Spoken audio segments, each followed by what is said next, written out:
బాగా drug supply అవుతుందని మాకు ఇన్ఫర్మేషన్. సో ఈ బైక్ ట్రైన్ వస్తుంది కదా, అందులో కూడా డ్రగ్స్ ఉంటాయి. సో మాకు మీరు ఇన్ఫర్మేషన్ ఇస్తే అప్పుడే మేము అనుకోవచ్చు ఈ ట్రైనింగ్ సత్ఫలితం ఇచ్చింది అని. లేకపోతే ట్రైనింగ్ కొరకు పరిమితం అయితే మనకు లాభం లేదు, మీకు లాభం లేదు, మాకు లాభం లేదు, ప్రజలకు ఎటువంటి బెనిఫిట్ రాదు. మాకు సబ్స్క్రిప్షన్ ఉంది, మీ వాళ్ళు వచ్చి చెక్ చేయండి, మేము స్నిఫర్ డాగ్ పంపిస్తాం, మా వాళ్ళు పోయి చెక్ చేస్తారు. అట్లా ఇన్ఫర్మేషన్ ఫ్లో స్టార్ట్ అవ్వాలి.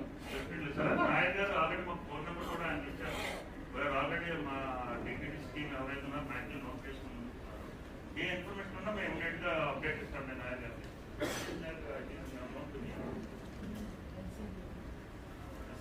మా లోకల్ పోలీస్ కూడా ఉన్నారండి ఇక్కడ.